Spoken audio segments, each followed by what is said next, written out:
Japan,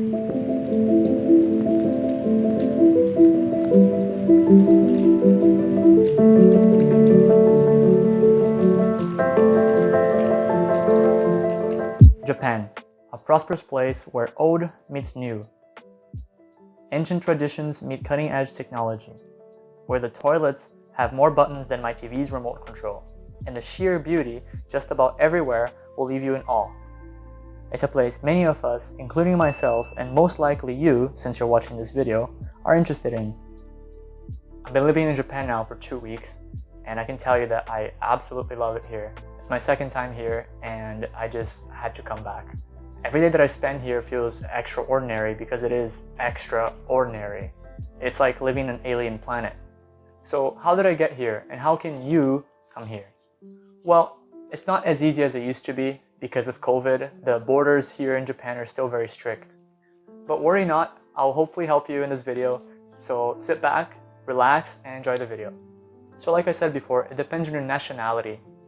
So since I am Canadian, I'll be explaining how Canadians and any of these people from these countries that I'm showing right now on screen can come to Japan. So the Japanese government just about every day releases another news article saying that they're going to loosen up their border, but it never really happens. We're hopeful that it will happen, but since right now, as of September 2022, it hasn't opened fully yet. I am gonna assume that you're in the same position that I was 2 weeks ago trying to come to Japan. However, if you want to stay updated, check the Japanese website, the government's website, to check how their border is doing right now. They might have opened up, they might have loosened their restrictions, so check the Japanese website if you want to stay up to date. So without any further ado, how did I get here? Me, as a Canadian, cannot come to Japan as a tourist at all. And most likely that's your case too, unless you're from America, which is probably a lot of my viewers. So if you are an American and you want to visit Japan without a visa, you can do that, but you will have to be in a tour guide. So you have to take the bus with them, you have to go everywhere they tell you to go, you cannot go outside on your own, you cannot go shopping on your own, any of that stuff. So let's talk about how I am here right now, totally free. So I came here with a working holiday visa, and any of you, again, if you're from any of these countries, you can get a working holiday visa. I would like to tell you that it's pretty simple to get it, but that wouldn't be honest. There are a few visas that you can apply for. Off the top of my head, I know that you can get a working holiday visa, which is what I got. You can get a working visa, which is slightly different. You can get an entertainment visa, or you can get a visa from your wife or husband if they're a Japanese citizen. So let's get the simple ones out of the way first. The married one is pretty simple. If you're married to a Japanese citizen, then you can come here. You just need to apply for it. The entertainment visa is a little strange. I'm pretty sure YouTubers use this visa if they want to come here. I'm pretty sure PewDiePie moved to Japan recently using this visa, and then YouTube probably provided him with this visa because you need to have a company hire you as an entertainer, and then they would provide you basically with this visa. So it's all through a company in Japan. So if you want to use an entertainment visa, you need to get hired by a company in Japan first, and then they would fill up the papers for you, and then you would come to Japan. Of course, that sounds pretty straightforward, but trust me, it's not that straightforward. That's the visa that I tried getting before getting my working holiday visa, but I just couldn't because I couldn't find companies that were willing to fill up the entertainment visa forms for me because they're pretty underground. It's usually for models, actors, or musicians. Like, for example, Post Malone came to Japan recently, and I'm pretty sure he used an entertainment visa, and he definitely has no problem finding people to fill up that visa for him. But if you're a person like me, it's pretty hard to find people to fill up a visa for you. But that's pretty much the only way that you can get this visa. So moving on to the working visas, we have a working holiday visa and a working visa. So they're very similar. The working holiday visa, as it says on the name, it's working and holiday. So you don't have to work full-time, and it's pretty loose. You can stay on vacation pretty much throughout the whole thing. You don't need to get a job, and you're free to do basically whatever you want, which is what I'm doing right now. I'm sticking with YouTube for now. I have a job because you need to get a job to get this visa first, actually, and I'll explain that later. but I'm not working as of right now. I'm just kind of taking it easy right now, and then later when I feel comfortable in Japan, I will contact my job and then I'll start working with them. And then the working visa is very similar. You need to get hired first by a company in Japan, and then they would provide you with the paperwork for you to come to Japan. And again, I will explain all that paperwork because I have done it myself. And yeah, I would like to tell you that it's pretty simple, but it's not that simple. You need to get about 9 things to get your visa to come to Japan, and one of them is pretty difficult, so let's get into it. First and foremost, and this is the most difficult part, you need to get hired by a Japanese company in Japan, as I said before. Well, I have been living in Japan before, and I have many friends in Japan, and there's many Japanese people where I lived before in Vancouver, and thankfully they were able to help me find a company that was willing to contract me to work here in Japan for them. So that company gave me this document and filled up the document for me, sent it to me, and I was able to get the visa because of this company. However, I understand that not all of us have friends in Japan already, but thankfully there's a lot of companies that want to hire foreign workers to work with them here in Japan. For example, a lot of my friends here in Japan that are foreigners from Australia or from Canada or from any other country in the world, they work here as English teachers, and that's a very common job for foreigners working in Asia. Another example is models. I am a model myself here in Japan. I was also in Canada, but they hire a lot of foreign models here to do advertisements for TV, do advertisements for clothing, or any sort of advertisement for their company, for example.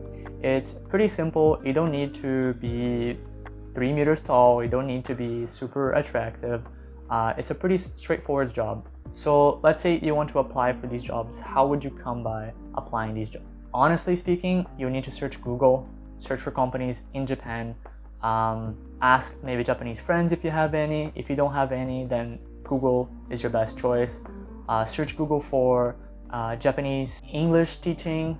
English teaching in Japan is very easy if you have a university degree or a college degree, because you need to have a college degree or a university degree to have a good paying job or to have an official job here in Japan as an English teacher. However, I know a lot of people that kind of do it under the table and they teach English without having a university degree or a college degree, but I'm not going to talk about the illegal methods in this video, but you can search Google about it, I'm pretty sure.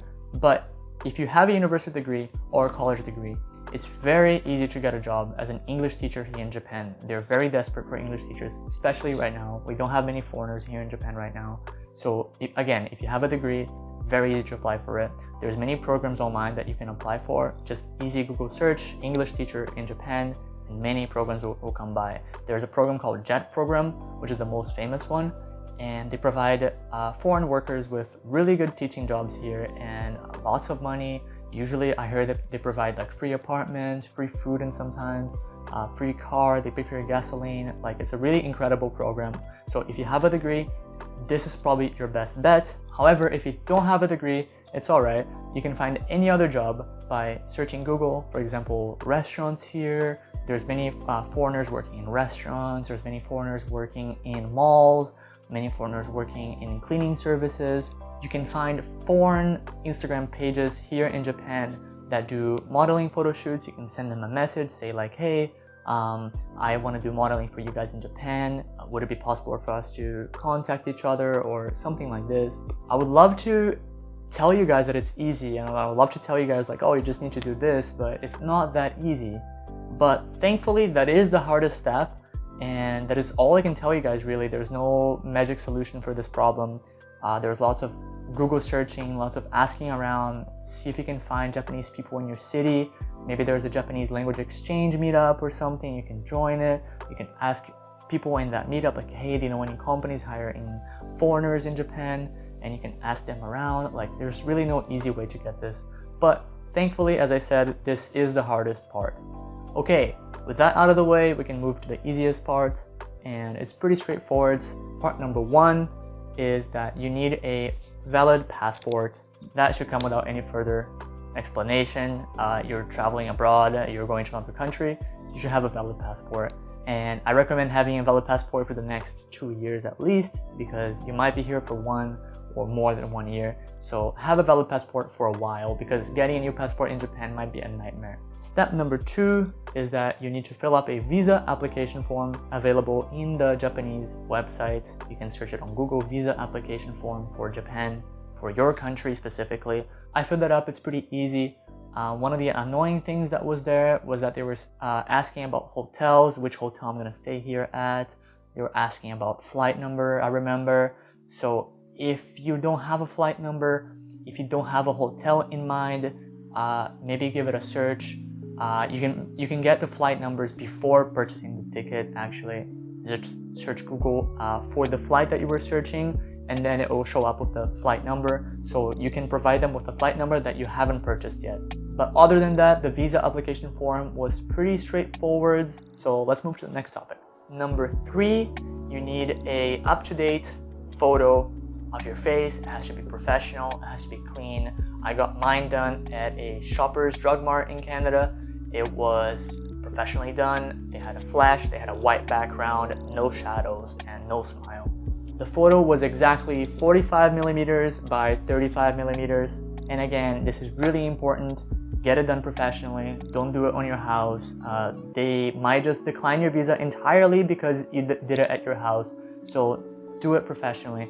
Step number 4 is that you need a resume. That one is pretty simple. They're not gonna deny you a visa if your resume sounds bad. Just get a resume done, and hopefully it's a good one, because you will need it here in Japan. However, I wouldn't stress about it too much, because Japan has a different style of resume. Japanese resumes require a photo at the top right, if I'm not mistaken. And my style of resume, Canadian style or probably American style or any other styles in the world, except for Asia, hopefully, they don't require a photo on the top right. That's illegal in Canada. So don't stress about it too much, because you will need to make another resume here in Japan if you're looking for a Japanese job here in Japan. So that's pretty simple. Step number 5, and this one's a little bit weird. They have a form that you will need to fill up, and it will explain your plan here in Japan. I think it's called the Detailed Itinerary Plan Form. It's pretty complicated, but when you fill it up, it's pretty simple. You just need to state what you're doing here. They have, I think, 4 or 5 boxes where you can just write your information by pen, by hand, saying, I'll be doing this when I arrive in Japan. After that, I'll be doing that. After that, I'll be doing that. I'm not sure how strict they are. On mine, I didn't fill up every box. I filled out about 4 boxes, if I'm not mistaken, and they were fine with that. So it's pretty straightforward. Just be detailed on what you're doing, like what airport you're arriving at, what job you're working at, the people that you're seeing here, and etc. Step number 6, and it's a little bit strange too. You need to write a letter on why you're coming to Japan.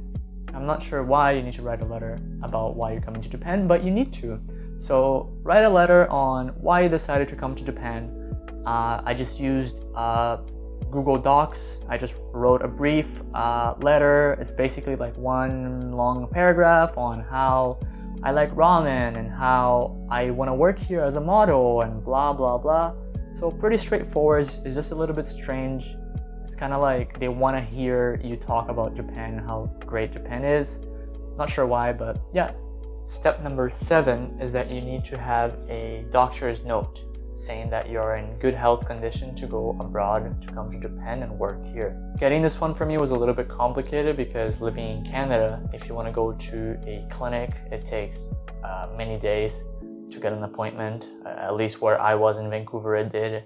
Or at least it takes many hours to do so because of the free public health care. Everybody wants to have a doctor's appointment at the clinic apparently.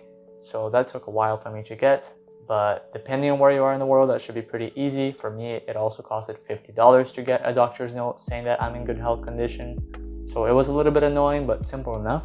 Step number 8, and this is the final step, is that you need $4.5 thousand in your bank account and a screenshot of that amount in your bank account printed off on a piece of A4 paper.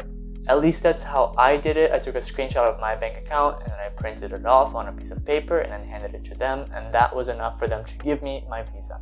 Now there's 2 small extra steps, step number 9 and 10, that are not really necessary, especially nowadays, but I'll go through them anyways, just if you want to know.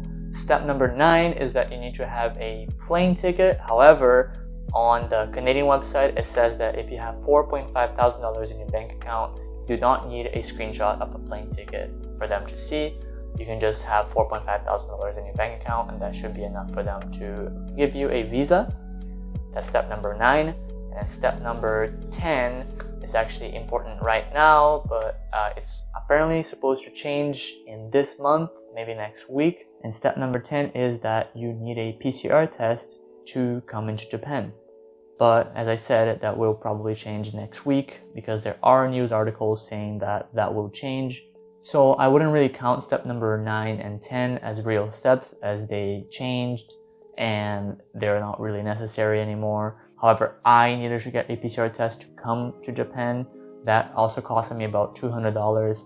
So hopefully you don't need to get one as well. Guys, I cannot begin to express how important it is to do everything by hand and on paper, because they do not accept anything online. They don't do any digital documents. They do everything by paper and by hand. At least that's how it worked in the consulate that I went to in Vancouver.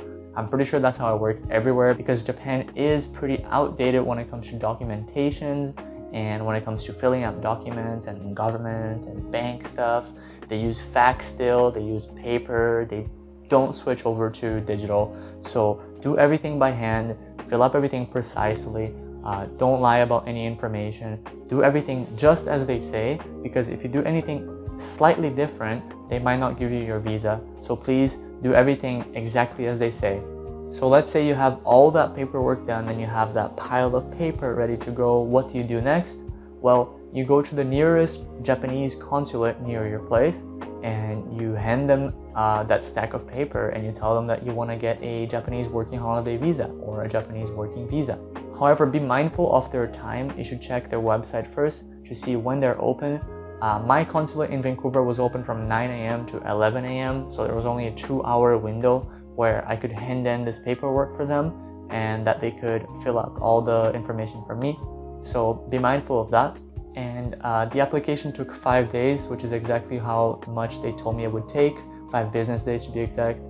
And they didn't message me, they didn't contact me at all. I was just supposed to guess that it was finished after 5 days because they didn't call me back, which means that everything was correct and everything was good.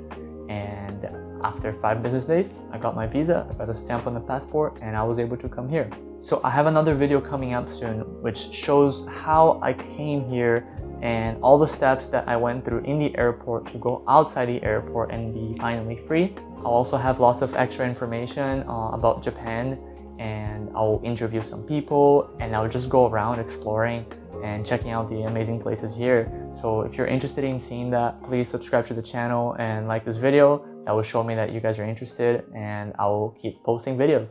Anyways, I will explain a little bit on this video how the situation on the airport was and how I came here after I had my visa on my passport. But again, if you want to see more, please subscribe and check the next video out. So after I got my visa, all I had to do was buy my plane ticket, which I hadn't done yet. Buying the plane ticket was pretty straightforward. However, as it is an international flight going to a restricted place, the website, which was Air Canada, asked me about some extra information such as my vaccine passport and some other information about my visa and about my vaccine dates. I have 3 doses of Moderna, so I was able to not quarantine at all here in Japan. However, if you have only 2 doses or no doses at all, that might be a little bit different. I'm pretty sure if you have 2 doses, you have to quarantine still. And if you don't have any doses, if you don't have vaccines, you cannot come to Japan at all. I'm pretty sure that's totally expected. Anyways, after I bought the plane ticket, I headed to the airport after a few days. And arriving at the airport, I was also asked some extra information about my vaccine certificate and about my visa. After providing them with this information, it was as easy as just boarding the plane. The plane ride was amazing. They give free alcohol, which doesn't really happen in Canadian rides. But in Japanese rides, it does happen. I'm not sure if it happens anywhere else in the world, but I was able to get like beer and gin and tonics and stuff throughout the whole plane ride. It was very lengthy, so that kind of helped me through it.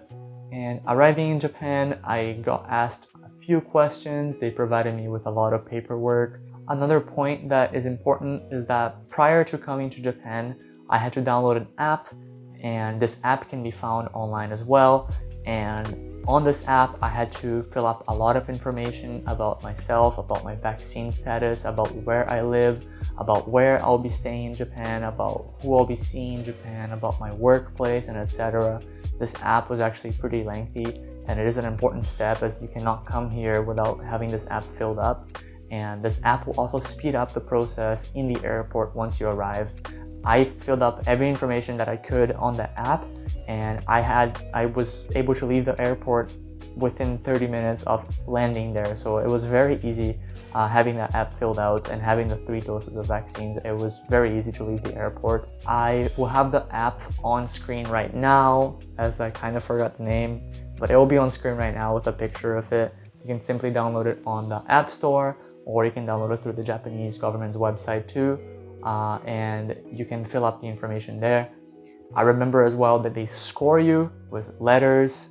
There's 3 stages. You will fill up a bunch of information and they will give you B or A or C or something like that. Don't worry, if you get B, that doesn't mean that it's worse than A, and if you get C, it doesn't mean that it's worse than B and A. I'm not sure how it works, but I got B in some of them and it was totally fine. After you fill up all the information, your app screen will change from red to green or blue or yellow, if I'm not mistaken. Mine, I believe, was blue. I'll also have it on screen right now. Anyways, guys, I hope this video was helpful. As I said before, I'll be making a lot more videos in Japan, about Japan, interviewing people, showing places around. So if you're interested in Japan, if you're interested in checking out other places, other cultures, other countries, please subscribe. Check out my next videos, or check out my videos before too in Vancouver and perhaps America. Thank you very much for watching, and see you next time. See ya.